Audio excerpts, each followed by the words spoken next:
नमस्कार. BSc IPFच्या सेशनमध्ये आपण माहिती घेत होतो पर्सनल फायनान्शियल प्लॅनिंग विषयी. आतापर्यंत आपण फिक्स कमिटमेंट सेफ्टीबद्दल माहिती घेतली.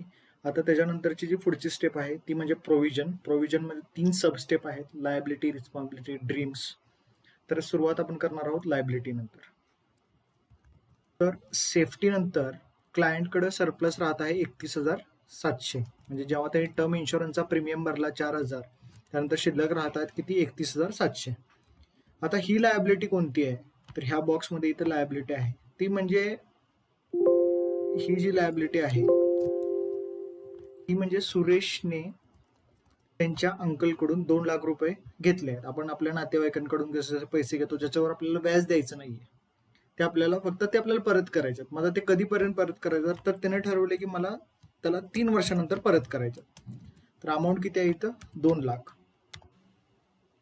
तर तुम्ही म्हणाल की इथं होम लोनची का लायबिलिटी घेतली नाही? तर होम लोनची लायबिलिटी आपली फिक्स कमिटमध्ये घेतली, ती आपल्याला करायची आहे म्हणजे करायची आहे.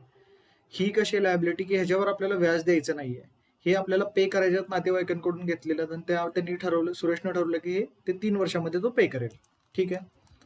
तर रेट ऑफ रिटर्न, आता रेट ऑफ रिटर्न 3 वर्षासाठी समजा पकडून चालू 7-7%. आता इथं 7% जो घेतलेला आहे, मग त्यानुसार त्याची इन्व्हेस्टमेंट असेल.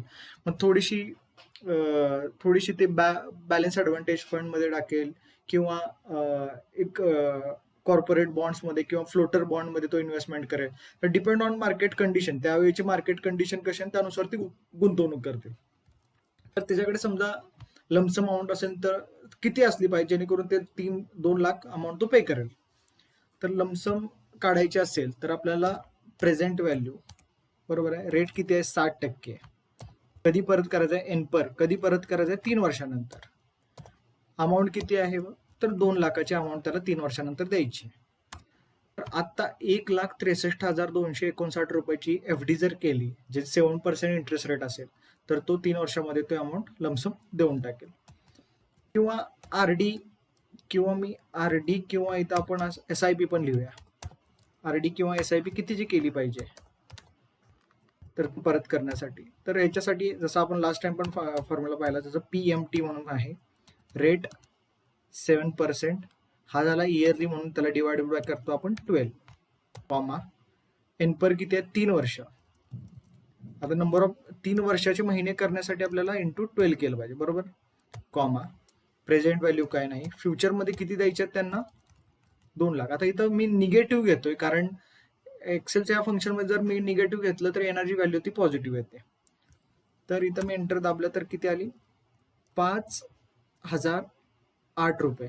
म्हणजे थोडक्यात जर याला आपण असं पण करू शकतो, राऊंड, म्हणजे थोडक्यात 5,000 रुपयाची त्याला RD करणं आवश्यक, RD किंवा SIP करणं गरजेचं आहे, जी 7% इंटरेस्ट देईल. तर तो 3 वर्षानंतर ते 2 लाख पे करेल. तर आता सरप्लस किती राहिला आपण चेक करूया. तर आता शिल्लक किती राहत होते? 31,700 टर्म इन्शुरन्सचा प्रीमियम पे केल्यानंतर, बरोबर. 2 मिनिटं.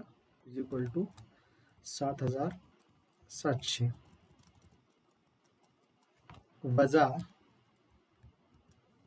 हे RDचे किंवा SIPचे 5,000 रुपये.